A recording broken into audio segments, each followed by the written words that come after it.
Hi எல்லாருக்கும் வணக்கம். Welcome back to our channel 1+2. நாளைக்கு என்னோடய ஹஸ்பண்டுக்கு பர்த்டேனால் இன்றைக்கி ப்ரிப்பரேஷனாக எல்லாம் வச்சு ரெடி பண்ணி வச்சிடலான்னு தான் இன்றைக்கி ஸ்டார்ட் பண்ணுறேன். ஃபஸ்ட்டு கேக்லேருந்தே ஆரம்பிக்கலாம், அதுதான் ரொம்ப டைம் எடுக்கும் எல்லாம் பண்ணனால. அதனால் ஃபஸ்ட்டே கேக் ரெடி பண்ணி வச்சிடலான்னு அதுக்கு தேவையான பொருட்கள் எல்லாம் எடுத்து வச்சுருக்கிறேன். அதுக்கு எவ்வளோ இது என்னது தேவைன்னா மைதா மாவு 1 கப்பு ப்ளஸ் 2 டீஸ்பூன் மைதா மாவு தேவை. அதுக்கப்புறம் 1 கப்பு பவுடர் பண்ண சுகர்னால் கரைகிறதுக்கு ரொம்ப ஈஸியாக இருக்கும். அதுக்கப்புறம் 4 முட்டை தேவை. அதில் வெள்ளைக்கருவும் மஞ்சக்கருவும் தனியாக எடுத்து வச்சுக்கோங்க. அதுக்கப்புறம் வெண்ணிலா essence, baking soda, baking powder, அதுக்கப்புறம் எண்ணெய் தேவை. ஃப்ளேவர் இல்லாத எந்த எண்ணெய்னாலும் எடுத்துக்கலாம். அதுக்கப்புறம் மில்க்கு, அதுக்கப்புறம் லெமன் இல்லைன்னா வினிகர் ஏதாவது ஒன்று ஆட் பண்ணிக்கணும். அதுக்கு பவுல் நல்லா க்ளீனாக தண்ணி எதுவுமே இல்லாதபடி எடுத்து வச்சுக்கோங்க. அதுக்கப்புறம் ஃபஸ்ட்டு நம்ம முட்டையோட வெள்ளைக்கருவை ஆட் பண்ணணும். வெள்ளைக்கருவை ஃபஸ்ட்டு மஞ்சக்கருவை ஆட் பண்ணோன்னா நமக்கு ப்ளஃபியான கேக்கு நல்லா சாஃப்டாக கிடைக்கும். அதனால தான் நம்ம ரெண்டையும் தனித்தனியாக பிரித்து ஆட் பண்ணுறோம். ஃபஸ்ட்டு வெள்ளைக்கருவை 4 ஆட் பண்ணதுக்கப்புறம் எலக்ட்ரிக் பீட்டரை வச்சு நல்லா பீட் பண்ணணும்.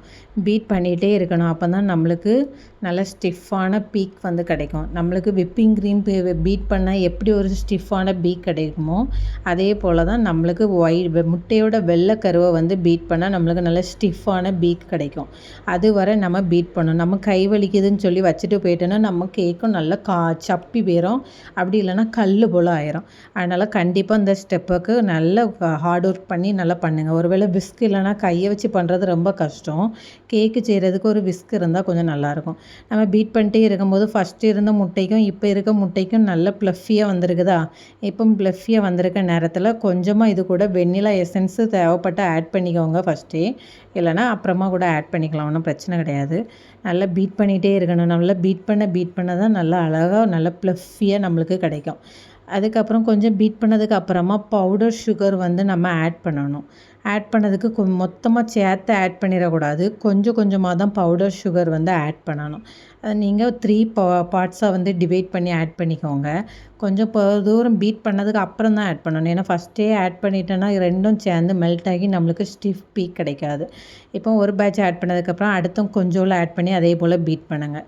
அதுக்கப்புறம் இருக்கிறத எல்லாம் சேர்த்து போட்டு மொத்தமாக பீட் பண்ணிகிட்டே இருங்க. லாஸ்ட்டில் நம்மளுக்கு ஸ்டிஃப் பீக் கிடைக்கிறது வரை அதான் நம்மளோட கன்சிஸ்டன்சி. யாராச்சும் தெரியாதவங்க கூட எப்படி வரணும்னு பார்த்தோன்னா அந்த இதில் வந்து நல்லா விற்கும்போதே நல்லா டைட் ஆகும். அதுக்கப்புறம் நம்ம பீட் பண்ணிகிட்டே இருக்கும்போது நம்மளுக்கு நல்ல ஸ்டிஃப் பீக்கு கிடச்சிரும். அதுக்கப்புறம் 1 டீஸ்பூன் வெண்ணிலா எசன்ஸ் வந்து நான் ஆட் பண்ணியிருக்கிறேன். அதை ஆட் பண்ணும்போது முட்டையோட ஃப்ளேவர் வந்து நம்மளுக்கு தெரியாது. இது கூடவே 1 டீஸ்பூன் மில்க் எசன்ஸ் கூட ஆட் பண்ணுவாங்க. நீங்கள் அது கூட வேணால் ஆட் பண்ணிக்கலாம். உங்களுக்கு ஒரு வேளை முட்டை ஃப்ளேவர் பிடிக்கும்னா நீங்கள் அதை ஸ்கிப் பண்ணிடலாம். உங்களுக்கு என்ன ஃப்ளேவரில் பண்ண தோணுதோ அந்த ஃப்ளேவரில் நீங்கள் பண்ணிக்கலாம். இப்போ மறுபடியும் பீட் பண்ணிகிட்டே இருக்கும்போது நம்மளுக்கு பீட்டர் வந்து நல்லா கொஞ்சம் திக்காகும். நம்மளுக்கு சுற்றும் போதே நம்ம கொஞ்சம் ஹார்டாக இருக்கும் போல் நம்மளுக்கு ஒரு ஃபீல் ஆகும். அது வரை நம்ம பீட் பண்ணிகிட்டே இருக்கும்போது நம்மளுக்கு நல்ல ஸ்டிஃப் பீக்கு கிடச்சிரும். லைட்டாக ஸ்க்ராப் பண்ணி சைடில் நிறைய ஒட்டி இருக்கும்ல, அதெல்லாம் நல்லா ஸ்க்ராப் பண்ணி பீட் பண்ணுங்கள். அப்போ தான் எல்லா இடமும் ஒரே ஈவனில் நம்மளுக்கு பீட் ஆகும்போது எல்லா சைடும் ஒரே போல் பீட் ஆகி நம்மளுக்கு கிடைக்கும். நீங்கள் சும்மா பீட் பண்ணிகிட்டே இருந்தோன்னா சைடில் ஒட்டியிருக்கிறதெல்லாம் ஒட்டிகிட்டே இருக்கும். அது லாஸ்ட்டில் காஞ்சிரும். அதுலேருந்து மெல்ட் ஆகி நம்மளுக்கு இருக்கதே ஸ்பாயில் பண்ணுறோம். அதனால் நல்லா ஸ்க்ரேப் பண்ணி பீட் பண்ணுங்கள். அதுக்கப்புறம் பீட் பண்ணி முடித்ததுக்கப்புறமா நம்மளுக்கு ஸ்டிஃப் பீக்கு கிடச்சிட்டுனா நம்மளுக்கு அன்றைக்கி உள்ள கேக்கு நல்லா சாஃப்டாக கிடச்சிரும். இந்த முட்டையில் தான் இருக்குது கேக்கோட மெயின் ஐடியாவே. அதனால் யாருமே இந்த பார்ட்டை வந்து ஸ்கிப் பண்ணிடாதீங்க. தயவு செஞ்சு நீங்கள் நல்ல முட்டையை ரொம்ப தூரம் பீட் பண்ணுங்கள். நம்மளுக்கு கண்டிப்பாக ஸ்டிஃப் பீக் கிடைக்கும். நீங்கள் கஷ்டப்பட்டு வராதுன்னு நினச்சி விட்டுறாதீங்க. இப்போ பாருங்கள் நல்லா ஸ்டிஃப் பீக் கிடச்சிருக்கு. எவ்வளோ கமத்தினாலும் விழவே செய்யாது, பார்த்தீங்களா? இதே போல் ஸ்டிஃப் பீக் கிடைக்கணும். ஸ்டிஃப் பீக் கிடச்ச பிறகு நம்மளுக்கு பீட்டர் தேவையே கிடையாது. பீட்டர் எடுத்து தனியாக வச்சுருங்க. அதுக்கப்புறம் முட்டையோட மஞ்சக்கருவு இருக்குல்ல, அதை ஒன்றா ஆட் பண்ணி இந்த க்ரீம் கூட மிக்ஸ் பண்ணுங்கள். ஒன்றா ஆட் பண்ணும்போது நமக்கு எல்லா சைடுமே முட்டை வந்து போய் சேரும். ரொம்ப ஓவர் மிக்ஸ் ஆகாமே இருக்காது. சேர்த்து மொத்தமாக 4 முட்டையும் சேர்த்து போட்டிங்கன்னா ஏதாவது ஒரு சைடில் முட்டை போய் ஒதுங்கிக்கிடும், நமக்கு தெரியாது. அதனால் ஒன்றா போடும்போது நம்ம மிக்ஸ் பண்ணும்போது அழகாக வந்து பீட் ஆகும். இப்போ 3ஆவது முட்டையும் சேர்த்ததுக்கப்புறம் பீட் பண்ணி மெதுவாக பார்த்துட்டே இருக்கும்போது அதுக்காக ரொம்ப ஹார்டாக போட்டு கிண்டுன்னு போட்டு கலக்கிடக்கூடாது. நம்ம கைக்கே தெரியும் நல்லா சாஃப்டாக பொன்னம் போல் மிக்ஸ் பண்ணணும். மிக்ஸ் பண்ணிகிட்டே இருக்கும்போது அது ஒரு கன்சிஸ்டன்சி வந்துடும். கன்சிஸ்டன்சி வந்ததுக்கப்புறமா ஒரு ட்ரை இன்க்ரீடியன்ட்ஸ் எல்லாம் ஆட் பண்ணணும். அப்படி சேர்க்கக்கூடாது. கல் எங்கேயாவது இருந்து கட்டி கட்டியாக ஆகும் கேக்கு. அதனால் ஒரு அரிப்பில் தட்டி நல்லா அரிச்சு சேர்த்துக்கோங்க. அப்போ தான் கேக்கு நல்லா சாஃப்டாக இருக்கும், எங்கேயுமே ஹார்டாக இருக்காது. 1 கப்பு ப்ளஸ் 1 டீஸ்பூன் மைதா மாவு, அது கூட பேக்கிங் பவுடர் வந்து 1 டீஸ்பூன், பேக்கிங் சோடா வந்து 1/2 டீஸ்பூன், இதெல்லாம் சேர்த்து நல்லா விஸ்கு வச்சு நல்லா மிக்ஸ் பண்ணி விட்டுக்கோங்க. ரொம்ப ஹார்டாக மிக்ஸ் பண்ணால் நம்மளுக்கு சைடில் ஏதாவது கிடைக்கும், அதை வந்து எடுத்து கீழே எதுவும் விழுந்துடாத அளவு நீங்கள் பார்த்துக்க நல்லா விஸ்கு வச்சு லைட்டாக மெதுவாக பொண்ணும் போல் கை பட்டும் படாமல் தொட்டும் தொடாமல் மிக்ஸ் ஆகிறது போல் நல்லா ஓவர் மிக்ஸ் பண்ணிடாதீங்க. கடகடன்னு மிக்ஸ் பண்ணி விட்றாங்க. நம்மளுக்கு ஆயில் தேவை. எந்த ஃப்ளேவர் இல்லாத ஆயில்னாலும் எடுத்துக்கலாம். நான் சன்ஃப்ளவர் ஆயில் எடுத்துருக்கிறேன். யாரும் தேங்காய் எண்ணெய் ஆட் பண்ணிடாதீங்க. கேக்கே தேங்காய் எண்ணெய் ஸ்மெல் தான் அடிக்கும். நான் வந்து இதுக்கு 4 டேபிள் ஸ்பூன் ஆயில் வந்து தேவை. நான் 1/2 டேபிள் ஸ்பூன் எடுத்துருக்கிறதுனால நான் 8 டேபிள் ஸ்பூன் ஆயில் வந்து சேர்த்துருக்குறேன். அதுக்கப்புறம் மில்க்கு தேவை. மில்க்கு வந்து காய்ச்சி ஆற வச்ச பாலாக இருக்கணும். ஏன்னா எங்களுக்கு இங்கே கிடைக்கிற பால் வந்து காய்க்காமனாலும் குடிக்கலாம். அப்படி உள்ள மில்க் தான் கிடைக்கிறதுனால நான் அப்படியே டைரெக்டாகவே யூஸ் பண்ணியிருக்கிறேன். அதுவும் 4 டேபிள் ஸ்பூன் மில்க் வந்து ஆட் பண்ணணும். அதுக்கப்புறம் நான் இன்றைக்கி ஃப்ளேவருக்காக வெண்ணிலா எசன்ஸும் பட்டர்ஸ்காட்ச் எசன்ஸும் ஆட் பண்ணியிருக்கிறேன். நான் பட்டர்ஸ்காட்சி ஃப்ளேவரில் கேக் பண்ணுறதுனால நான் பட்டர்ஸ்காட்ச் எசன்ஸ் வந்து ஆட் பண்ணியிருக்கேன். எந்த எசன்ஸ் ஆட் பண்ணுறீங்களோ அதில் வந்து 2 டீஸ்பூன் எசன்ஸ் ஆட் பண்ணிக்கோங்க. எந்த எசன்ஸ் ஆட் பண்ணாலும் 1 டீஸ்பூன் வெண்ணிலா எசன்ஸும் கூட ஆட் பண்ணிக்கோங்க. ஏன்னா நம்மளுக்கு முட்டை ஸ்மெல் அறவே இருக்காததுனால தான் இந்த வெண்ணிலா எசன்ஸ், மில்க் எசன்ஸ் எல்லாமே ஆட் பண்ணுவாங்க. எல்லாம் ஆட் பண்ணிவிட்டு லைட்டாக மிக்ஸ் பண்ணுங்கள். மிக்ஸ் பண்ணி விட்டோன்னு வைங்களேன், எல்லா இடமும் எசன்ஸாக மிக்ஸ் ஆயிரும், பால் மிக்ஸ் ஆயிரும், ஆயில் எல்லாமே நம்மளுக்கு மிக்ஸ் ஆயிரும். ஓவர் மிக்ஸ் பண்ணிடாதுங்க. தயவு செஞ்சு பண்ணிடாதீங்க. பண்ணிருந்தா உங்களுக்கு கேக்கு ஹார்ட் ஆயிரும். வேறு கேக்கு வந்து ஹார்ட் ஆகிட்டுன்னு வந்து சொல்லாதீங்க. நம்மளுக்கு கன்சிஸ்டன்சி எதே போல் கிடைக்குன்னா மிக்ஸ் பண்ணதுக்கப்புறமா இந்த ரிப்பன் கன்சிஸ்டன்சி கிடைக்கணும். எப்படி நம்மளுக்கு பளபளன்னு விழும்ல அந்த கன்சிஸ்டன்சி கிடைக்கணும். நான் வந்து அதுக்கப்புறம் ஒரு இதில் வந்து 2 இதுலையுமே பார்ச்மெண்ட் பேப்பர் போட்டு தனியாக எடுத்து வச்சுக்கிட்டேன். அதுக்கப்புறம் ஒவ்வொரு ட்ரேலையும் ஈவனாக ஊற்றி தனியாக எடுத்து வச்சுக்கோங்க. எனக்கு ஒரு கேக்கு கொஞ்சம் அதிகம் தேவைப்பட்டு, ஒரு கேக் கொஞ்சம் சின்னதாக தேவைப்பட்டு, அதனால் சரி கொஞ்சம் குறைவா ஊற்றிக்கலான்னு 2 கேக்கும் மெஷர் பண்ணி தனியாக எடுத்து வச்சாச்சு. அதுக்கப்புறம் இப்போ இதுக்கு முன்னே நீங்கள் ஓவனை வந்து ஒரு 10 நிமிஷத்துக்கு ப்ரீஹீட் பண்ணி எடுத்து வச்சுக்கோங்க. ப்ரீஹீட் பண்ணுற டைம் 180 டிகிரியில் 10 நிமிஷம் ப்ரீஹீட் பண்ணி எடுத்து வச்சுக்கோங்க. ப்ரீஹீட் பண்ணி தான் கேக் செய்யணும். சும்மா கேக்கு ஓவனை தட்டினதோட கேக்கு யாருமே செஞ்சிடாதீங்க, கேக் வராது. ப்ரீஹீட் பண்ணதுக்கப்புறமா இதுக்கப்புறம் டின்னில் ஊற்றியாச்சு. டின்னில் ஊற்றுறதுக்கப்புறம் டேப் பண்ணுங்கள். டேப் பண்ணால் உள்ளே ஏதாவது ஏர் ஏதாவது ஃபார்ம் ஆகிருந்தால் அந்த டேப்பில் போயிடும். அதுலேயும் போகாது. ஒரு டூத்பிக் ஏதாவது வச்சு இப்படி அங்கே இங்கேன்னு கையை வச்சு கோடு போட்டு பாருங்கள், அதுக்கப்புறம் அது போயிடும். அதுக்கப்புறம் ப்ரீஹீட் ஆகி முடிஞ்சதோடு இப்படி பீப்னு சவுண்டு கேட்டு லைட்டெல்லாம் ஆஃப் ஆகும். அதுக்கப்புறம் நம்ம வச்சுருக்க டின்னில் இருக்கிறதே மேலே இருக்கிறது சீக்கிரமே பேக் ஆகிரும், கீழே இருக்கிறது கொஞ்சம் லேட்டாக தான் பேக் ஆகும். ஏன்னா மேலே ஓவன் வந்து ஃபாஸ்ட்டாக ஹீட்டில் இருக்கும், அதனால் உடனே பேக் ஆகிரும். இது வந்து எனக்கு ஒரு 10-15 நிமிஷத்துலேயே மேலே இருக்கிறது பேக் ஆகிடுச்சு, கீழே இருக்கிறது 25 நிமிஷத்தில் தான் பேக் ஆகிடுச்சு. அதனால் நீங்கள் செக் பண்ணிக்கோங்க, வச்சுக்கிட்டு போயிடாதீங்க, வேறு கேக்கு கரிஞ்சு போயிடும். அதுக்கு நான் பொறுப்பில்லை. அதனால் கேக்கு நல்லா சாஃப்டாக ப்ளஃபியாக பேக் ஆகிருக்கும். சூடோடு யாருமே அன்மோல்ட் பண்ணிடாதீங்க. நல்லா ஆற விட்டதுக்கப்புறம் அன்மோல்ட் பண்ணுங்கள். ஆனால் சூடோடு கை வச்சதுனால அங்கே எனக்கு லைட்டாக உடஞ்சிட்டு பார்த்தீங்களா, அதனால் ஆறுனதுக்கப்புறம் கை வைங்க. அப்போ தான் கேக்கு நல்லா சாஃப்டாக இருக்கும். இந்த கேக்கு ஆறிடுச்சு, அதனால தான் எவ்வளோ அமுக்குனாலும் அது உடையாது. இப்படி நீங்களும் ட்ரை பண்ணி பாருங்கள். கேக்கு எப்படி வந்துன்னு கமெண்ட் பண்ணுங்கள். இவ்வளோ தான் இந்த கேக்கோட ரெசிபி. அதுக்கப்புறம் இந்த கேக்கு ரெசிபி பண்ணதுக்கப்புறமா அதுக்கப்புறம் ஐசிங் வந்து நாளைக்கு தான் பண்ணலான்னு சொல்லி தனியாக வச்சாச்சு. அதுக்கப்புறம் இன்னொரு சைடில் சிக்கன் டோனட் பண்ணுறதுக்காக ஒரு மிக்ஸி ஜாரில் போன்லெஸ் சிக்கன் எடுத்துருக்கிறேன். போன்லெஸ் சிக்கன் சேர்க்கணும். எலும்புள்ள சிக்கன்லாம் சாப்பிட நல்லா இருக்காது.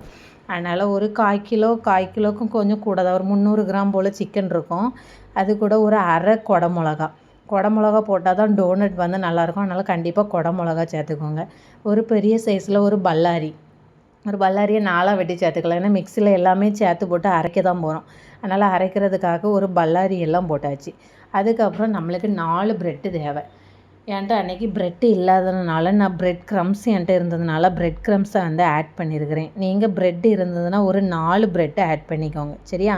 அதுக்கப்புறம் கொஞ்சமாக இஞ்சி பூண்டு பேஸ்ட்டு இஞ்சி பூண்டு பேஸ்ட்டு இல்லைனா கூட கார்லிக் பவுடர் ஏதாவது இருந்தனா இல்லைனா ஜிஞ்சர் பவுடர் எது இருந்தனாலும் நீங்கள் மிக்ஸ் பண்ணிக்கலாம். ப்ரெட் க்ரம்ஸ் தான் நான் ஆட் பண்ணேன். நல்லா நீங்களும் பார்த்து உங்கள்கிட்ட ப்ரெட் இருந்தால் ப்ரெட்டை மட்டுமே ஆட் பண்ணுங்கள். அதுக்கப்புறம் தேவையான ஸ்பைசஸ் எல்லாம் போடணும். நான் வந்து வத்தல் தூள், கொஞ்சமாக மஞ்சள் தூள், கரம் மசாலா, நம்மகிட்ட இருக்க கொஞ்சம் ஸ்பைசஸ் போட்டால் போதும்.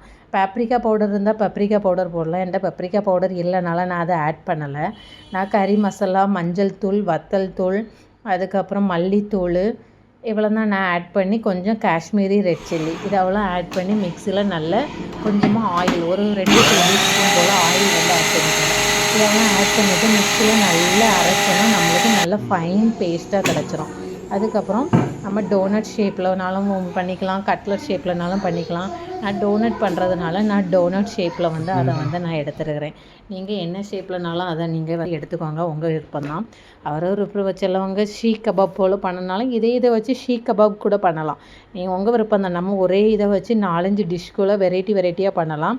அது உங்கள் கையில் தான் இருக்குது. அதுக்கப்புறம் பறைச்சி வச்சதுலேருந்து கொஞ்சம் கொஞ்சமாக எடுத்து டோனட் ஷேப்புக்கு கையில் வச்சு தட்டிட்டு நடுவில் ஒரு ஓட்டை போட்டால் நம்மளுக்கு டோனட் ரெடி. அதுக்கப்புறம் இதை வந்து வெளியே வச்சு உடனே பொரிச்சோன்னா எல்லாம் நம்மளுக்கு ஆயிலில் பிரிஞ்சு போயிடும். அதனால் அப்படி பொரிக்காமல் 1 மணி நேரம் ஃப்ரீசரில் வைங்க. ஃப்ரீசரில் வச்சுட்டு அடுத்து 1 மணி நேரம் கழித்து எடுத்தோன்னா நம்மளுக்கு அந்த இது வந்து உடையாமல் இருக்கும். அதுக்கப்புறம் கேக்கு வந்து 2 இதுலையுமே பேக் ஆகி வந்துடுச்சு. பேக் ஆகி வந்தது கொஞ்சம் ஆறுனா அன்மோல்டு பண்ணி பார்ப்போம் கேக்கு நல்லா இருக்கான்னு. கேக்கு நல்லா அழகு போல் சாஃப்டாக வந்துருந்து. எனக்கே கேக்கு அப்போவே சாப்பிட நல்லா பிடித்திருந்து. அதனால் சரி இனி நாளைக்கு ஐசிங் எல்லாம் பண்ணிவிட்டு எடுத்துகிட்டு நாளைக்கு வேறு ஹஸ்பண்டுக்கு சர்ப்ரைஸாக அவங்களுக்கு சிவில் தீமில் ஏதாவது கேக் பண்ணி கொடுக்கணும் ஆசையில் தான் நான் கேக் பண்ணியிருக்கேன் இன்றைக்கி. நாளைக்கு அதோட ரிசல்ட் உங்களுக்கு கண்டிப்பாக நான் காட்டுறேன். நீங்களும் கண்டிப்பாக இந்த கேக்கு ட்ரை பண்ணி பாருங்கள். உங்களுக்கும் பெர்ஃபெக்ட் ரிசல்ட் கிடைக்கும். நீங்களும் கண்டிப்பாக ட்ரை பண்ணி பாருங்கள். அதுக்கப்புறம் 2 கேக்குமே அன்மோல்டு பண்ணியாச்சு. அன்மோல்டு பண்ணிவிட்டு எனக்கு கேக் வந்து ஆர்வத்தில் அதை சுற்றி விட்டு பார்க்கணுன்னு பயங்கர ஆசை. அதனால் சுற்றி விட்டேன். 1 மணி நேரம் ஃப்ரீசரில் வச்சுருந்த டோனட் வந்து 1 மணி நேரம் ஆயிடுச்சு. சரி எடுத்து பார்ப்போம் டோனட் எப்படி நல்லா வந்திருக்குதான்னு செக் பண்ணி பார்க்குறதுக்காக டோனட் எடுத்திருந்தேன். டோனட் வந்து அழகு போல் வந்திருந்து. டோனட்டை அதுக்கப்புறம் ஒரு 2 டேபிள் ஸ்பூன் மைதா மாவு, கொஞ்சம் ப்ரெட் க்ரம்ஸு எல்லாம் பிளேட்டில் எடுத்து வச்சுக்கோங்க. ஃப்ரீசர்லேருந்து எடுத்த டோனட்டை ஒரு டிப்பு மைதா மாவுலேயும் அதுக்கப்புறம் ப்ரெட் க்ரம்ஸ்லேயும் கோட்டிங் கொடுத்துட்டு 3 மணி நேரம் ஃப்ரீசரில் வச்சுருங்க. இதே போல் ஒன்றா எடுத்து எல்லாமே எடுத்து சரி பண்ணி எடுத்து ஃப்ரீசரில் வைங்க. இப்படி செஞ்சேன்னா டோனட் வந்து நல்ல சாஃப்டாக கிறிஸ்பியாக இருக்கும். நல்லா கிறிஸ்பியாக இருக்கிறதுக்காக தான் ப்ரெட் க்ரம்ஸ் வந்து யூஸ் பண்ணுவாங்க. அதனால் நீங்களும் இதே போல் டோனட் வந்து ட்ரை பண்ணி பாருங்கள். ரொம்ப ஈஸியாக இருக்கும். ஏதாவது கெஸ்ட் வந்தால் கூட சிக்கன் கொஞ்சோண்டு இருந்தால் கூட சீக்கிரமாக ஈவினிங் ஸ்நாக்ஸாக குழந்தைங்களுக்கு கூட கொடுக்கலாம். ரொம்ப ஹெல்த்தியும் கூட. அடுத்து 3வது டிஷ்ஷு ரெசட்டோ வெண்ணிலா புட்டிங். ரெசட்டோ வெண்ணிலா புட்டிங்க்கு ஒரு 1/2 கப்பு பாஸ்மதி அரிசி வந்து தேவை. பாஸ்மதி அரிசியை வந்து நல்லா அலசி 2-3 தண்ணி கழுவிட்டு அதுக்கப்புறம் ஒரு 1/2 மணி நேரம் ஊற வச்சுக்கோங்க. ஊற வச்சதுக்கப்புறமா நம்மளுக்கு ஃபுல் க்ரீமில் இருக்கக்கூடிய மில்க் தேவை. ஒரு 1/2 லிட்டர் பால் வேணும். 1/2 லிட்டர் பால் இருந்தால் தான் நம்மளுக்கு அந்த கன்சிஸ்டன்சி எல்லாமே கிடைக்கும். ஃபுல் க்ரீமாக இருந்தால் ரொம்ப நல்லது. அதுக்கப்புறம் ஒரு 1/2 கப்பு சீனி போடணும். 1/2 கப்பு சீனி வந்து போட்டதுக்கப்புறம் 1 டீஸ்பூன் வெண்ணிலா எசன்ஸ் போட்டோன்னா அந்த ஃப்ளேவர் வந்து நமக்கு ரொம்ப நல்லாயிருக்கும். உங்களுக்கு வேறு ஃப்ளேவர் பிடிச்சா கூட இதில் ஆட் பண்ணிக்கலாம். அதுக்கப்புறம் அரிசி வந்து நல்லா க்ரஷ் பண்ணி போடணும். க்ரஷ் பண்ணி போட்டால் தான் அந்த அரிசி வந்து சின்னதாக உடையும் போது நம்மளுக்கு வேகும். புட்டிங்கும் நம்மளுக்கு நல்லா சாஃப்டாக கிடைக்கும். அதனால தான் அரிசியை வந்து நல்லா க்ரஷ் பண்ணி போடணும். பொதுவாக பாஸ்மதி அரிசி வந்து கொஞ்சம் ஊறின உடனே க்ரஷ் ஆயிரும். அதுக்கப்புறம் அடிலாம் பிடிக்கும். நீங்கள் தீயை கூட்டி வச்சுட்டு வேறு எங்கேயும் போயிடாதீங்க. அடுப்பு பக்கத்துலேயே வந்து உடனே ரெடி ஆகிரும். அதனால் பக்கத்துலேயே நின்றுக்கோங்க. எங்கேயும் போட்டுட்டு நீங்கள் போயிடாதீங்க. நல்லா லைட்டாக போன உடனே லைட்டாக கீழே அடி பிடிச்சிருக்குமோன்னு நினச்சேன். ஆனால் போகலை. அதுக்கப்புறம் உள்ளே கொஞ்சம் பிளாக் ரைசன்ஸ் போட்டு மிக்ஸ் பண்ணிவிட்டு இறக்கிட்டேன். இந்த கன்சிஸ்டன்சியில் தான் நல்லா ஃப்ரிட்ஜில் வச்சு நாளைக்கு சர்வ் பண்ணலாம். அதுக்கப்புறம் 4வது டிஷ் எம்மி குலோப்ஜாமுக்கு ஃபஸ்ட்டே சீனி பாகு எல்லாம் ரெடி பண்ணி எடுத்து வச்சாச்சு. சீனி பாகும் மணமாக இருக்குன்னு கொஞ்சம் எலுமிச்சம்பழமும் கட்டியாகவும் இருக்கிறது, கொஞ்சம் எலுமிச்சம்பழம் மணமாக இருக்கிறது, கொஞ்சம் ஏலக்காய், குங்குமப்பூ எல்லாம் போட்டாச்சு. அதுக்கப்புறம் குலோப்ஜாம் மாவு உருட்டி சின்ன உருண்டையாக நாங்கள் பிடிச்சி எடுத்து வச்சுக்கிட்டோம். அதுக்கப்புறம் ஒரு சட்டியில் எண்ணெய் எல்லாம் ஊற்றி குலோப்ஜாமை பொரித்து எடுத்தாச்சு. பொரித்து எடுத்ததுக்கு அப்புறமா பாகில் போட வேண்டியதான். பாகில் போடுறதுக்கு ஒரு கிராக்கமே இல்லை பார்த்தீங்களா, நல்லா சூப்பராக வந்திருக்கு. அதுக்கப்புறம் பாகில் போட்டு நல்லா மூடி எடுத்து வச்சுட்டு நாளைக்கு நாங்கள் சாப்பிட வேண்டியதான்.